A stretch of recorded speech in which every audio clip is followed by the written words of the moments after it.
anak ini loncat-loncat, dia itu pindah ke Indonesia dan ke Malaysia. Sampai akhirnya dia kaget banget ketika ngeliat bendera Indonesia kayak gini, guys. Jadi kisahnya di sini ada seorang bocil yang tinggalnya di perbatasan antara Indonesia dan Malaysia. Suatu hari dia itu datang ke Malaysia untuk berjualan seperti biasanya. Tapi tiba-tiba dia kaget banget melihat ada pedagang itu kayak nggak ngerti dan memakai bungkusan dagangannya dengan bendera merah putih. Akhirnya dengan sopan bocil ini menjelaskan kalau ini bukan sekedar kain merah putih aja, tapi ini adalah bendera negaraku. Bahkan bocil ini akhirnya beli kain untuk bungkus dagangan bapaknya, supaya bapaknya bisa memakai kain tersebut dan nggak pakai bendera lagi. Bapaknya pun seneng banget karena dikasih kain baru, guys. Dan bahkan anak ini seneng banget akhirnya bisa memeluk bendera merah putih dan bisa bersahabat juga dengan negara tetangganya. Tiba-tiba semua manusia pakai skincare ini yang katanya bisa bikin cantik dan bahkan bangkitin orang yang udah meninggal.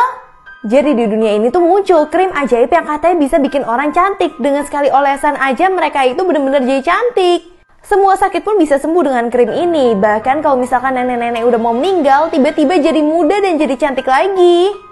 Gak hanya di manusia aja, kalau misalkan di benda-benda yang rusak tinggal diolesin krim itu semuanya itu jadi bener. Bahkan semua orang di dunia ini langsung rebutan sama krim ajaib tersebut. Dan orang ini adalah orang yang bikin krimnya. Tapi tiba-tiba semua terungkap kalau krim tersebut terbuat dari bayi-bayi kecil yang udah dimatiin. Dan lama-kelamaan krimnya itu membuat beberapa orang itu benar-benar keracunan. Akhirnya pembuat krim itu benar-benar ditangkap karena telah menyekap bayi-bayi untuk membuat krim tersebut. Dan krim itu bukan krim ajaib lagi tapi krim beracun. Seorang kakak udah gak tahan lagi numpahin makanan ke adiknya ini ternyata karena ini, guys. Jadi kisahnya ada seorang kakak yang disuruh jagain adiknya yang nyebelin banget. Katanya ibunya adiknya itu harus makan. Jadinya kakaknya udah siapin makanan buat adiknya tapi adiknya gak mau makan terus. Pas adiknya mau makan, adiknya bilang makanan ini panas. Terus kakaknya baik banget, kakaknya kipasin makanannya. Pas makanannya udah dingin, dia bilang makanannya kedinginan. Terus adiknya alasan lagi, dia bilang dia gak suka wortel. Akhirnya kakaknya keluarin wortel yang ada di mie adiknya. Terus adiknya bilang kalau kakaknya gak nurutin permintaan dia akan cepuin ke ibunya. Terus adiknya bilang dia itu pingin mie-nya dipotong-potong jadi pendek. Tapi karena kakaknya udah gak kuat lagi sama sikap dari adiknya, kakaknya akhirnya buang mie-nya itu ke kepala adiknya aja supaya adiknya makan tuh dari kepalanya. Nah di situ adiknya langsung takut banget dan kena mental. Adiknya langsung nurut banget sama kakaknya. Guys, cewek ini mengaku kalau dia hamil tapi anaknya itu ikan. Kalian harus lihat sih. Jadi kisahnya ada gadis bernama Kimberly Robles yang merupakan asal Filipina. Dia itu nggak punya kekasih tapi tiba-tiba perutnya dia hamil. Sampai dia itu dicurigain. Nah pas dia lihat janinnya itu ternyata isinya ikan. Setelah diselidiki oleh Dr. Fernandez, ternyata di dalam perut wanita ini bukanlah janin melainkan sebuah kista. Pas di scan memang mirip banget seperti ikan, namun bukan seekor ikan loh. Cewek ini ketagihan hamil sampai punya 13 anak. Ini akhirnya parah banget sih, guys. Jadi anggap aja cewek ini bernama Mayang yang dia itu bingung banget gimana cara mendapatkan uang yang banyak. Dia itu pingin banget bisa jadi kaya. Sampai akhirnya dia ketemu cowok ini yang menawarkan dia untuk menjadi ibu pengganti aja. Jadi untuk orang-orang yang gak bisa hamil, dia yang bantu nih, guys. Jadi hamilnya di tubuh dia. Sampai akhirnya cewek ini ketagihan dan akhirnya dia melahirkan lebih dari 13 anak. Tapi lama-kelamaan tubuh dia tuh udah gak kuat lagi dan dia itu mulai lemes banget. Apalagi di kehamilan dia yang terakhir tiba-tiba dia harus mengandung 6 anak sekaligus yang itu bener-bener bahaya banget buat dia dan para bayinya. Bahkan yang bayar dia tuh langsung kabur dan cowok ini juga kabur. Tapi untungnya ketika bayinya sehat, ibunya langsung mengambil bayi-bayi tersebut. Tapi kasihan banget, Mayang di umur yang ke-25 dia malah udah gak bisa hamil sama sekali dan malah mengandung bayi orang terus. Semua murid yang ranking 1-7 akan dipaksa untuk meninggal. Ternyata karena ini, guys. Tiba-tiba 20 orang murid terpintar nggak boleh liburan, harus mengikuti kelas khusus.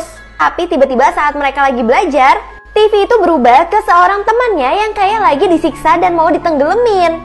Jadi ternyata orang-orang yang rankingnya dari 1-7 nih terutama, dia itu harus menjawab pertanyaan-pertanyaan. Kalau enggak, mereka itu nasibnya akan meninggal seperti orang yang ada di TV tersebut. Tiba-tiba mereka ingat sama kejadian 2 tahun yang lalu ada cewek bernama Jiwon yang meninggal dunia. Tapi tiba-tiba dia itu turun rankingnya ke-6. Itu ngebuat Jiwon bener-bener sedih banget dan ternyata ayah Jiwon yang merencanakan ini semua. Karena ternyata Jiwon tahu kalau misalkan orang-orang yang ranking di atasnya dia itu pada nyogok ke gurunya supaya dapat kertas jawaban. Dan ketika dia kasih tahu ke gurunya, gurunya malah membuat Jiwon itu meninggal. Makanya di sini ayahnya yang berpura-pura menjadi satpam sekolah langsung menghabisi nyawa dari gurunya dan menghabisi saingan-saingan dari Jiwon. Setiap orang yang melihat anak ini akan meninggal dunia karena kegantengan, sampai akhirnya dia nekat ngelakuin hal ini, guys. Jadi kisahnya, anak ini bernama Max yang dia itu harus pakai perban di mukanya. Karena dari dia bayi, setiap orang yang ngelihat mukanya itu akan meninggal dunia. Makanya ketika Max berusia 5 tahun, orang tuanya langsung perbanin mukanya Max supaya Max itu tidak memakan korban jiwa lagi. Setiap orang yang gak percaya bakal dikasih lihat mukanya dan bener aja dong orang tersebut meninggal dunia. Di sini Max stres banget sampai Max suruh temennya untuk memukul muka Max supaya muka Max rusak. Tapi tetap aja semua itu nggak berhasil sampai Max mikir kalau misalkan dia mau mengakhiri hidupnya. Sampai tiba-tiba dia itu jatuh cinta sama seorang cewek. Tapi cewek ini punya kelainan juga di mana dia tidak bisa merasakan cinta. Kalau dia merasakan cinta dan bahagia, dia akan tubuhnya lemas banget. Sampai kondisi cewek ini benar-benar udah sekarat banget. Hal itu membuat Max sedih dan Max pikir kalau misalkan dia nggak mau buat ceweknya tersiksa. Akhirnya Max milih untuk buka perbannya supaya ceweknya bisa meninggal. Tapi anehnya ceweknya tuh kebal sama mukanya dari Max. Dia itu nggak meninggal sama sekali. Namun ceweknya meninggal karena sakitnya dia yang sebenarnya. Setelah itu Max mulai bekerja sebagai malaikat pencabut nyawa supaya orang-orang yang udah merasakan sakit yang tersiksa dapat meninggal dengan tenang. Dua cowok ini tiba-tiba diganggu iblis pas mereka itu lagi mau sholat, dan ini yang akhirnya mereka lakukan. Jadi kisahnya ada bapak-bapak yang sombong banget lagi mau sholat nih. Dia itu terkenal selalu ria gitu. Nah, untuk bapak yang baju putih ini, dia membawa anaknya ditaruh di tengah-tengah. Dia itu langsung gak konsen banget sholatnya. Nah, ketika mereka kasih celah untuk mulai gak fokus, mulai disitulah iblis itu datang. Nah, iblis ini mulai gangguin bapak yang ini dengan kayak kritik-kritikin dia gitu, guys. Jadi dia merasa gak konsen banget dan malah garuk-garuk gitu. Untuk bapak yang ini, iblis itu tahu kalau misalkan dia itu lagi ngantuk. Malah sengaja dikipasin supaya tambah ngantuk. Nah, terus si iblis itu mulai lari-lari kayak ngelucu gitu. Itu semua dilakukan iblis supaya dua orang ini makin gak konsen dan malah ketawa. Dan bener aja dong mereka senyum-senyum. Nah, di sisi lain bapak yang sombong ini kalau memberikan sedekah, dia itu selalu kasih lihat orang lain karena sedekah dia cukup banyak. Tapi ketika ada orang lain yang kasih lebih banyak, dia malah marah banget. Jadi fokus bapak ini tuh duniawi banget. Sampai akhirnya ketika dia lagi marah, si iblis itu datang lagi. Si iblis ini mulai mendengarkan lelucon-lelucon ke bapak ini supaya bapak ini tuh ketawa. Dan bener aja dong kalian bisa lihat yang tadinya lagi serius, dia langsung gak tahan banget pengen ketawa. Di sisi lain, bapak yang satu lagi dibuat pikirannya itu supaya mikirin anaknya. Karena anaknya tadi kan ada di sebelah dia itu takut banget anaknya kenapa-napa. Akhirnya bener aja dong, karena dia takut anaknya kenapa-napa, dia pergi gak jadi doa. Sedangkan bapak yang ini ketawa kenceng banget. Jadi kalian jangan tergiur sama gangguan iblis ya. Astronot ini lagi pamer ke bumi karena bisa minum sambil melayang, tapi tiba-tiba satu bumi tuh kaget. Jadi ceritanya hari ini astronot lagi masuk TV karena dia mau kasih tahu gimana kehidupan dia selama di luar angkasa.